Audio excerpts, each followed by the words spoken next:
Hi, welcome to another edition of Educating Marshmallow. I'm Brad Buchanan. This is my cat Marshmallow. Today we're going to be talking about the meaning of the Oedipus myth in modern literature. And these are thoughts taken from my book, published in 2010, Oedipus Against Freud. So, what is the meaning of the Oedipus myth? Well, of course, the most famous interpretation of the Oedipus myth is Freud's, where he argued that it represented the desires of all men, basically, to murder their father and sleep with their mother. And this was a very influential narrative. However, the origins of the story of Oedipus are very deep and very murky.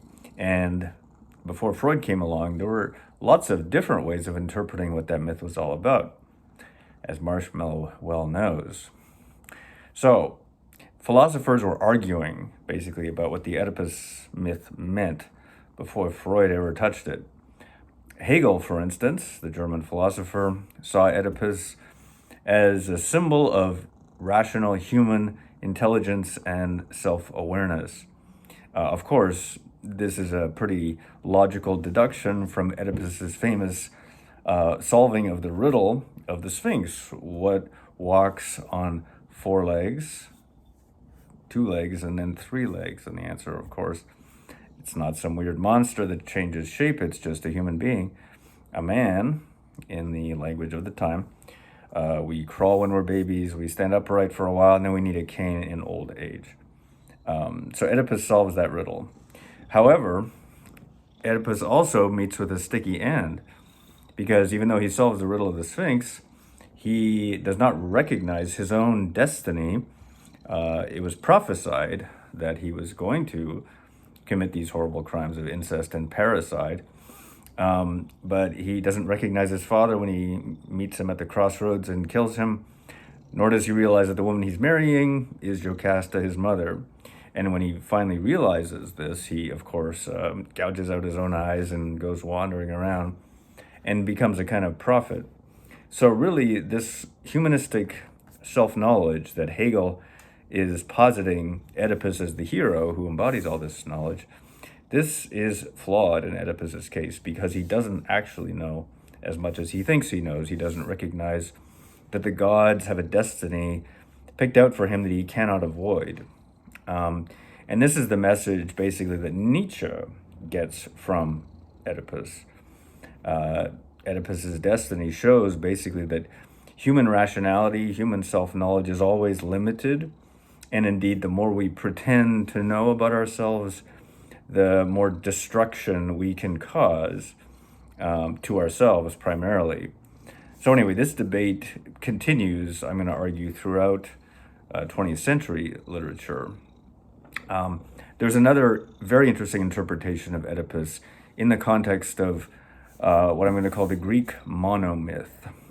In other words, the paradigmatic narrative of Greek heroism. And this comes from a book called Oedipus Philosopher by a writer named Jean-Joseph Gou, G-O-U-X.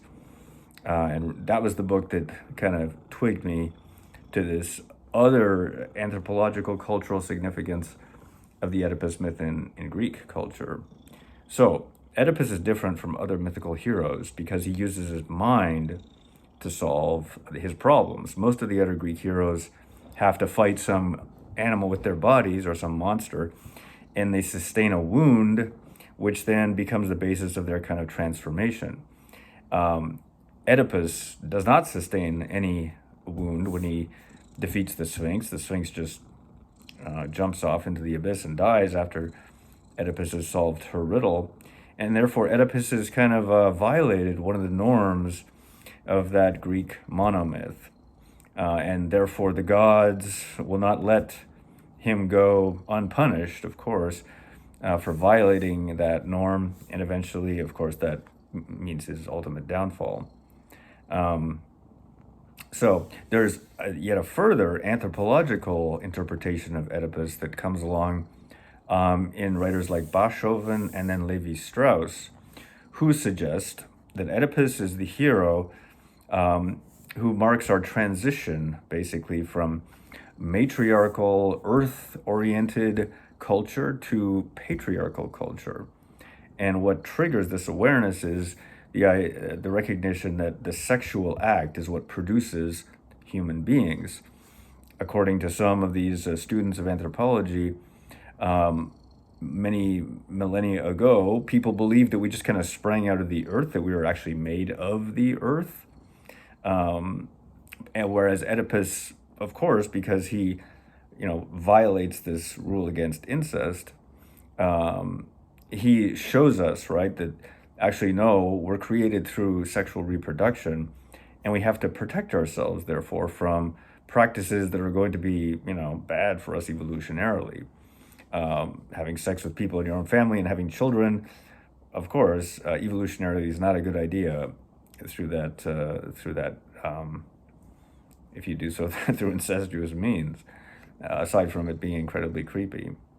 Anyway, so those are some of the older pre-existing meanings of Oedipus before modernist literature comes along. So what does modernist literature do after they've registered these ancient meanings? Well, there's one text in particular, H.G. Wells's The Time Machine, that kind of marks the modernist interpretations of Oedipus. The traveler in the time machine is very much an Oedipal figure. He travels to a remote future and wonders what's going to happen, what am I going to find there? And before he encounters any living beings, he encounters a stone sculpture thing that he just thinks of as the Sphinx. And that's the riddle he imagines the Sphinx posing to him. What will have happened to humanity in the time since my era, that I'm going to discover now? And what he discovers, first of all, is a group of very sort of lazy, weak, ineffectual, but very sweet creatures called the Eloi, who look human-like enough. So he gets along with the Eloi. He falls in love with one of them named Weena, and all is well until at night he discovers that there are these other humanoid creatures called the Morlocks who come and actually cannibalize the Eloi. So what's happened is evolution has split the human race into two classes, you could say. One is maybe the remnants of the aristocracy, who are then preyed upon and literally eaten by the lower classes, the Morlocks, who actually run everything and who just keep the Eloi as kind of sacrificial food for themselves. So what's happened, of course, is the human identity that we take for granted, let's say, in the 21st century, right, that we're all one genetically compatible race, it's actually bifurcated into two races that then prey on each other. So, of course, Oedipus's humanistic achievement in thinking, yes, I've solved the riddle of the Sphinx, I've defined what it is to be human, that goes out the window. And the time traveler is sort of made to realize that. Now, when Freud comes along, what he does, in a way, he is a modern version of Oedipus, right? He says, look, there's this thing called the Oedipus complex that unites everybody. He doesn't know quite what to do with women, of course. That's a major problem with his ideas. He does posit something called the Electra complex, which roughly corresponds, but doesn't spend much time on it because it's very unconvincing. But anyway, the notion of an Oedipus complex, right, that this dynamic is at work in every single family in the human race. And that's why tragedies like Oedipus Rex have stood the test of time in Freud's view. He also argues that works of literature like Hamlet, which I discuss in another lecture, are very much conditioned by our comparison of them with the Oedipus narrative, which I don't think is true either, but regardless. Freud's theories gained a huge currency, of course. They had a certain explanatory function for a lot of people in his class, in Europe anyway. And he was a brilliant writer. I mean, I regard Freud as one of the great modernist writers. And anyway, the Oedipus complex became just sort of intellectual currency of the day. Anyone who pretended to understand, anything about human psychology had to at least reckon with this idea that the Oedipus complex represented. So writers started reacting to it. And maybe the most obvious reaction is one I discuss in the book by D.H. Lawrence, who wrote a very autobiographical novel called Paul Morrell that was not published in his lifetime. As he was fussing around with that novel and trying to revise it, he met a woman named Frida, a German older woman who was actually married to a British man. Anyway, D.H. Lawrence and Frida got together, and Frida read his manuscript and said, "Gee, you ought to read this guy named Freud.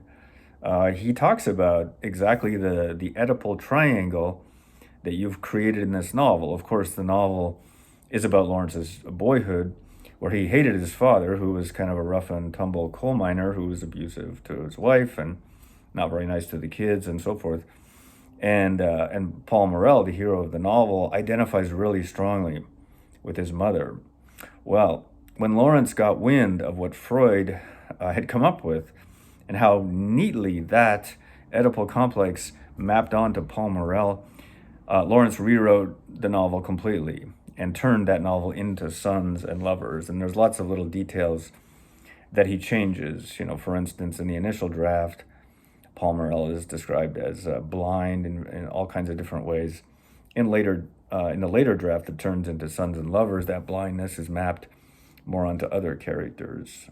So anyway, the mere fact that Lawrence became aware of Freud produced this huge reaction. And Lawrence actually wrote a later book called Fantasia of the Unconscious, where he once again, in great detail, contested Freud's theories. And what he ended up doing, and this was sort of a pattern with a lot of later writers, is he took Freud's definition of human nature that were all structured by this thing called the Oedipus complex, and he rejected it so completely that, as I have said, more or less in the book, he threw out the humanist baby with the Freudian bathwater. In other words, he said, there is no such thing as the human at all. Basically, like Paul Morrell's journey in Sons and Lovers becomes essentially a rejection of his human kinship with anybody. And he's striving, in essence, in his sexual relationships, and there's a bunch of them in the book, to achieve a kind of inhuman relationship with women. He doesn't want to view them as human beings. He wants to see them outside of that whole human identity, outside that human narrative. Because for him, Freud has kind of cornered the market on the humanist narrative in the 20th century. And this becomes a pattern in other writers as well. For instance, Wyndham Lewis writes a book called The Apes of God, where he satirizes people who are, formed essentially as little Oedipal creatures and run around with their complexes, trying to, marry women who look like their mother and so forth. However, later in life, Wyndham Lewis came around to a different Oedipal narrative in a novel called Self-Condemned, where he basically describes himself, it's a thinly veiled autobiographical novel, as a figure like Oedipus at Colonus, he's losing his eyesight, he's exiled as Oedipus was, and his reputation has kind of been ruined because of his political misadventures. Wyndham Lewis flirted with fascism, or was perceived to have done so. Anyway, so he kind of reappropriated the Oedipus myth to show, in a way, like the wreckage of his own career. So what this kind of pattern indicates to me is that Oedipus was both paradigmatic of humanism, Freudian humanism, but also that rationalistic humanism that Hegel was talking about. But Oedipus, after he's blinded himself, is also a paradigm of anti-humanistic wisdom. where when we finally like blind ourselves physically and stop pretending that we know everything, that we can understand ourselves fully, we become the repository of a divine wisdom that kind of contradicts human pretensions to omniscience. And so this kind of this narrative makes its way into a lot of Irish writing. William Butler Yeats, for instance, saw Oedipus in a very positive light, actually as paradigmatic of the career of Jonathan Swift, who is also a forerunner of what Yeats admired in Irish nationalism in figures like Charles Stewart Parnell, who was kind of a martyr, who had also transgressed sexually with a married woman. Joyce rewrites the Oedipus myth in all kinds of funny ways in his essentially unreadable book Finnegan's Wake, where he calls Oedipus Oedipus Rex, like the fat guy, Oropus Roxy, and so forth. And he puts him in Sphinxish Park. Phoenix Park is a famous place where a lot of Irish history, murders in particular, are centered upon. So Joyce is playing around with the Oedipus myth as well. And he even rewrites the Oedipal riddle. And Joyce's version of the Oedipal riddle is, when is a man not a man? And the answer is, when he is a sham. And one of Joyce's protagonists in Finnegan's Wake is Shem, one of two brothers. Anyway, I will leave Joyce for the experts. But maybe the most important Oedipal narrative in Irish literature is Beckett's Waiting for Godot, where we see, aside from the two clownish characters, Vladimir and Estragon, we see Pozzo, who comes along with his slave Lucky. And Pozzo at first has Lucky on a leash. Pozzo is the master, Lucky is the slave, and they kind of put in an appearance early in the play. Then they come back later, and Pozzo has been blinded, and he is much less masterly, and he's very confused. So he too is a figure of Oedipus at Colonus.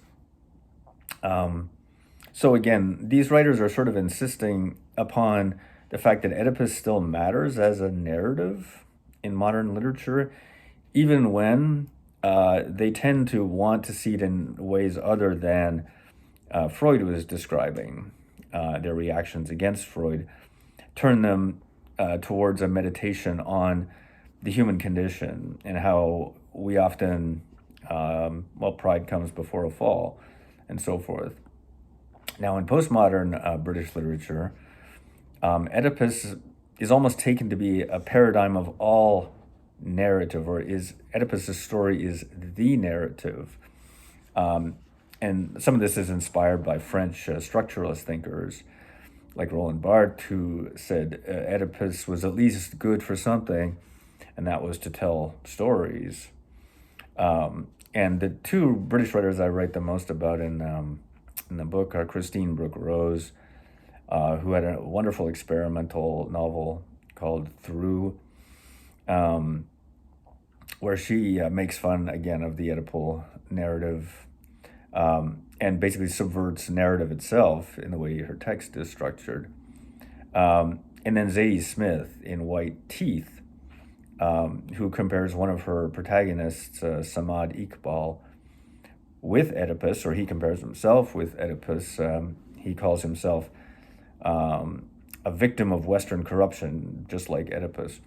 And then there's a former Nazi doctor named Dr. Perret, who is also an Oedipal figure who ends up with retinopathy. And anyway, he's kind of a side character. But the novel is really an extended meditation on what is it that unites us, our white teeth, versus the ways in which we are kind of interrogating the boundaries of humanity through genetic experimentation and so forth.